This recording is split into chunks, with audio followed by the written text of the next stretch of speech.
Welcome back, my dear sweet friends. I hope this video finds you well. The azaleas at the beginning of the video were not from New York. They are from the little house in South Carolina when we were there last week. Everything was in bloom. So beautiful down south. We're back in the north now, and I think it was 40 degrees this morning, and our high is going to be like 42. So we're back to winter again. Spring's got to be coming soon, though. We really hope. My name is Emmy. My husband is Paul, and this is the channel Frugal Money Saver. We are an early retirement, debt and mortgage-free couple living in the state of New York, and our channel basically shows you how to live a full, abundant, content life spending less money. And I hope today this video encourages you to do just that. We are going to just share a bunch of ways to save money, not to panic about what's going on around us, and just to ground ourselves just a little bit. We are going to share 2 one-pot frugal meals. I mean frugal. One is in the crock pot, one is on the stove top. And as we're getting into summer, I don't want you all to forget about your crock pot, because in the warmer months, that crock pot is a wonderful kitchen tool to keep the kitchen cool and make some delicious meals. We're also going to share some tips on how to just be aware of how much stuff we are using when we use it. We did a video a while ago saying you can use half of certain things that you're using now. And we talked about toothpaste and laundry detergent, and I will link that video down below in the comments section. But for this video, I want to go a little bit further and share some more things that I think if we think about while we're using them, we can use much less. So much is going on around us. The prices continue to rise. We thought the gas prices were going down a little bit, and now they're back up a couple cents again. Food is up. At ShopRite, every holiday, they always put the 5-pound box of sweet potatoes on sale for $2.49 at ShopRite. This year for Easter, they're $3.49. $1 more. Not a huge amount, but $1 here, $1 there, it's adding up. But instead of panicking and instead of saying, oh my goodness, like Chicken Little when the sky was falling down, we need to figure out ways to make our dollars stretch and to not be consumed with the negativity that is going on right now. And I've said this in other videos. If you are struggling food-wise and you need help with food, do not be ashamed, do not be embarrassed. Please, that's what food banks are for. Call your local town hall. Check with local churches and synagogues. There's always food available to be given out. And for those of us who may have a little bit extra food or a little bit extra money, now is our time to really give back to those food banks. It really is, because there's a lot of people that are probably struggling right now. So please, if you have a little extra, give back. And the other thing is we need to remain focused. What happens is, as all this negative talk comes at us, we start to lose focus. We start to lose our plan. We start to lose our goals of financial freedom. We need to stop, we need to plan, and we need to carry out right now. We're going to get into the tips I want to share with you today. Paul and I were talking, and there were a bunch of things that we realized we can use less of. Now, some may save a lot, some may not, but every little bit right now adds up, and that's what we have to be conscious of. And that's the plan we create, and that's the plan we implement. The first thing we need to cut down on is stamps. If you can, please start paying your bills online. You need a secure internet connection. Don't do it on a public Wi-Fi. Every time we mail a bill in the mail, we're paying for a check, and we're paying 58 cents a letter for postage. And guess what? I just heard as of June, it's going up to 60 cents. Okay, so you don't think that's a lot. 5 letters that you mail, that's $3. Well, that could buy you some carrots, some celery, a bag of potatoes. Think about it. And that's how we have to start thinking right now. So that is a definite way that you can save some money right there. Another way, when we print items on our printer off of our computer, whether it be coupons, letters, whatever it is, go to grayscale or draft mode. It will save so much ink. Now, I know a lot of you maybe don't even use ink printers anymore. We still do because our printer works fine, but we cut back on what we print and also the amount of black ink being used. We use draft mode or grayscale every time. Comes out perfect. Comes out clear. You don't need all that extra ink, and ink is expensive. Another one, Brillo pads or SOS pads. They're a nice size. And I know a lot of you tell me you use them for your cleaning routine. Cut them in half. Use a scissor, cut them in half. This way the whole pad doesn't rust out, and that little section is perfect. It will clean a lot. And also, you'll be sharpening your scissors at the same time when you cut through that steel wool pad. So it's like a double win on that one. Another one, shaving cream. Shaving cream. Oh my goodness, yes. So many people lather on shaving cream. Now, shaving cream is not expensive, but even so, why are we wasting it? Why are we using an excessive amount? Pull thin layer on his face. When I shave, I honestly don't use shaving cream. You ready? Stand by. I use hair conditioner. I take just a tiny drop of hair conditioner and I put it on my legs. Slides smooth, perfect. Works for me. Now, if you have sensitive skin, this may not be the way to go, but we definitely can cut down on the amount of shaving cream we use. This one, you're going to understand right away because I do it constantly. Cut back on the sugar a recipe calls for. If a recipe calls for a half a cup, use a third of a cup. If it calls for a quarter cup, use an eighth of a cup. You are not going to notice the difference. If anything else, the rest of the flavors in that recipe will come through. So let's say you're making blueberry muffins. You're going to taste those blueberries. You're not going to just taste that sugary sweetness. We need to start thinking this way. Same thing can be said for eggs. Decrease eggs by 1. Now, I'm not saying cut eggs out because that would not make a recipe rise properly and hold together. But let's say you're making a cake. It calls for 3 eggs. Use 2. You'll never know the difference. You won't. We've been doing it lately and it has worked perfectly. Coffee is another thing we can save on. Paul uses a regular drip coffee pot. We don't have a Keurig, nothing like that. And what he does is when coffee is on sale, we buy the strongest kind. So let's say Maxwell House is on sale. Instead of getting mild medium, he goes for the bold or the Colombian. And what that allows him to do then is use less coffee in the coffee pot.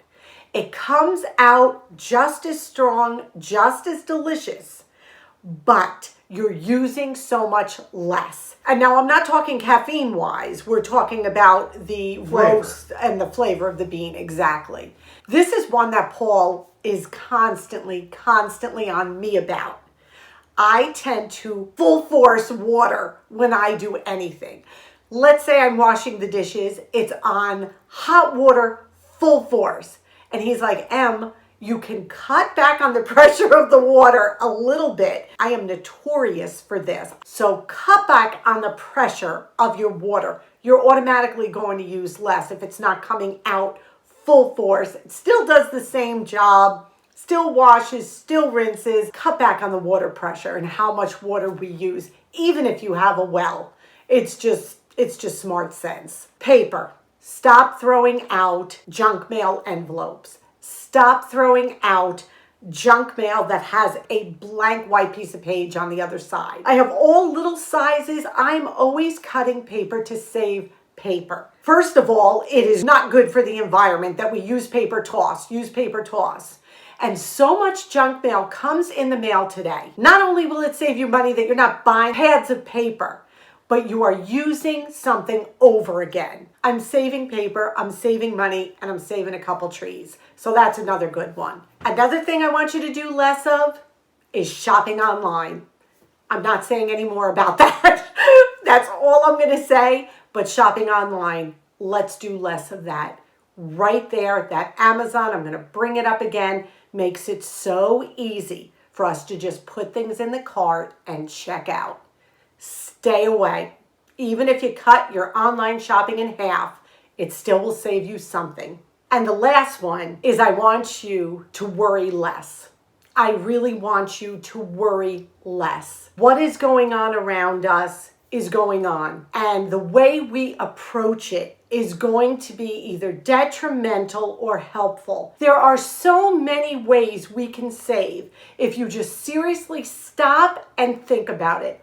Jot them down on the back of that envelope that you were going to throw away, but now you didn't. We're going to turn the camera around. We're going to save you some money in the kitchen. We're going to show you 2 recipes. Both of them, 2 thumbs up. Both of them super economical and super easy. The first one we're going to start with is a chicken crockpot recipe. So let's turn the camera around. The other day we cooked a whole chicken on the barbecue outside. This was 1 breast and he cut it in half. The bone is still in it, but I am just putting them in the crock pot with the skin for extra flavor. Will be delicious. Here I have 3 small potatoes cut up, a large stalk of celery chopped, and about 3 carrots chopped up. Now I'm going to add that right to the crock pot. And what I'm going to add to that is a 28-ounce can of Tutta tomato sauce. It's 12 o'clock, so I want to get a jump start on this a little bit. So I heated the sauce up. I do that sometimes because then I'm at least starting with the hot ingredients and it will cook a little bit faster this way. It's not going to take all that time to heat the sauce and everything else. Because I use unsalted tomatoes, I'm going to add about a 1/4 teaspoon of salt, a little bit of spice. We're going to put in some red chili pepper, just a little bit for a kick, some ground peppercorns, a little garlic powder, and I'm eyeballing this, you do it to taste, and some onion powder. Just mix this all together. If you had mushrooms, I would tell you to add some mushrooms. Now I am just going to cover this and I am going to let this cook on high about 3 hours. I think this is going to be an amazing chicken stew, kind of like a cacciatore that we can put over some pasta. So let's see how it comes out. This has cooked for 3 hours on high, and you, Dixie can smell it. You can see how thick and rich this is. This is just some simple rustic food. I took the chicken out and now I am just going to shred it. And as you can see, it is just falling apart. And that is exactly what I wanted it to do. So I'm just going to take all the meat off the bones and make sure there are no bones going back into the sauce because you don't want that. Look at all the meat. I'm going to add this right in here. And I'm just going to mix this around. So this cooked for 3 hours on high, and it is so thick and delicious looking. So what I'm going to do is I'm just going to lower the temperature to low now, just so that that meat can absorb a little bit more that delicious tomato sauce. So I'm going to cover it, put it on low, probably for about another half hour or so. So I just cooked up some pasta. And now we are going to take this and put it right over top. This looks so good. How easy was this? And I have a crock pot full of this delicious chicken and tomato sauce and vegetables. So good, but you know what it's missing. Always need a little Parmesan cheese. Easy, frugal, delicious. We wish you bon appetito. Now that is a one-pot meal, except we added pasta to it. So that kind of made it two-pot meal. And maybe you want to make it with rice. It would be delicious. Now, if you're starting with raw chicken, of course, you're going to have to increase the cooking time until that chicken is completely cooked through. But we use leftover cooked chicken, which I encourage you, if you have leftover cooked chicken, to use this recipe. So good. The next recipe is going to be a one-pot stovetop recipe. It's Meatball Stroganoff. Let's turn the camera around, head back into the kitchen. This is a super easy, frugal Meatball Stroganoff recipe. It called for 12 meatballs for 2 people. It called for frozen meatballs. We don't eat frozen meatballs. I made these myself. And these are, I'm assuming, bigger than a frozen meatball. Maybe they're not, but there's 7 here. And I think that's going to be perfect for the 2 of us. We have 2 cups of egg noodles, a little black pepper, 2 cups of beef broth. This is my homemade beef broth. 2 tablespoons of butter, half of an onion chopped. It called for mushrooms. Those of you who follow us know that Paul will not eat mushrooms. But I asked him if I made them really big, if it would be okay. And he said yes. So yay! So I cut up about 4 mushrooms, but you know, I will link the original recipe down below. And a clove of garlic. And then at the end, we're going to add a 1/3 cup of sour cream. That is it. Let's get to work. I melted the 2 tablespoons of butter, and I'm going to add the onion and the mushroom. I'm not going to add the garlic yet because it's too soon and it will burn and become bitter. So I'm just going to saute this down, I don't know, about 4 or 5 minutes.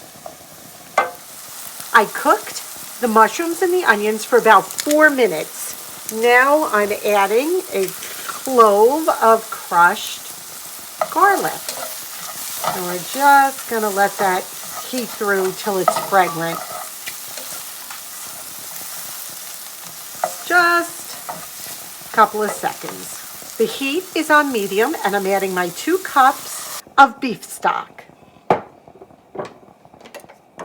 And I'm just going to go and scrape the bottom of this pan to get all that yummy goodness off.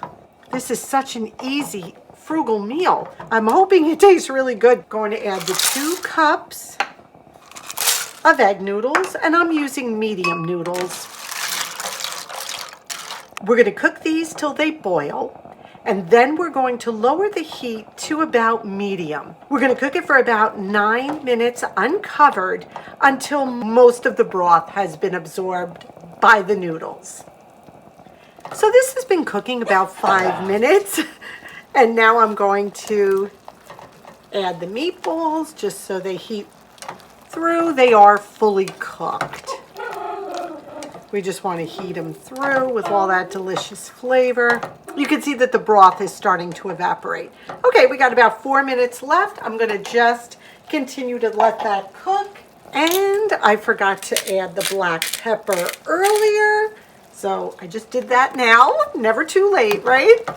And we just mix that in as well. And I know a lot of people like nutmeg in their stroganoff. We're not partial to it, but that is another flavoring you could add for sure. So that cooked for just about 9 minutes. You can see how it thickened up. The noodles are tender. And now I'm just going to add a 1/3 cup of sour cream. But I'm going to be thinking I probably could have used a 1/4. But that's okay. It'll make it nice and delicious and creamy. Oh my goodness, this looks good, huh? Heat that sour cream through, which will only take a second because you don't want to cook that sour cream. We just want to heat it through. The meatballs I made are pretty big. If you made them smaller, you could definitely add a couple more, but these are fairly nice size meatballs, so I think we're good. Okay, I think we're ready to plate. We each have a little crudité plate. We have a little couple of gherkins, some cut up raw carrot and celery. I think that will go good with the richness of the sour cream. Now, if I had a little fresh parsley, I would have thrown that on just for some color. But this looks and smells delicious.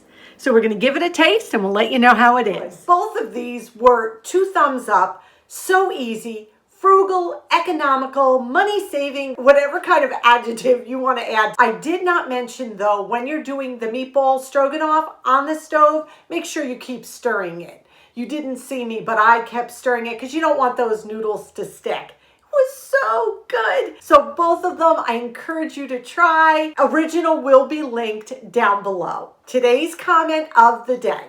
You know we're all trying to cook more from scratch.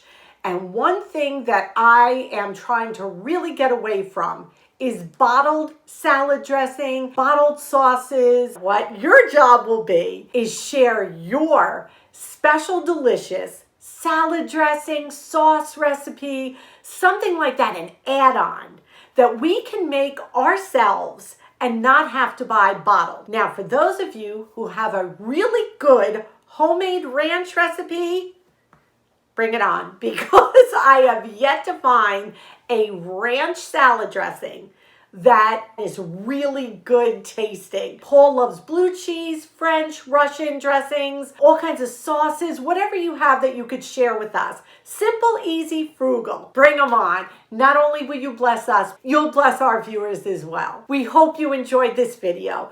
Please give it a big thumbs up. Subscribe if you haven't. Come on.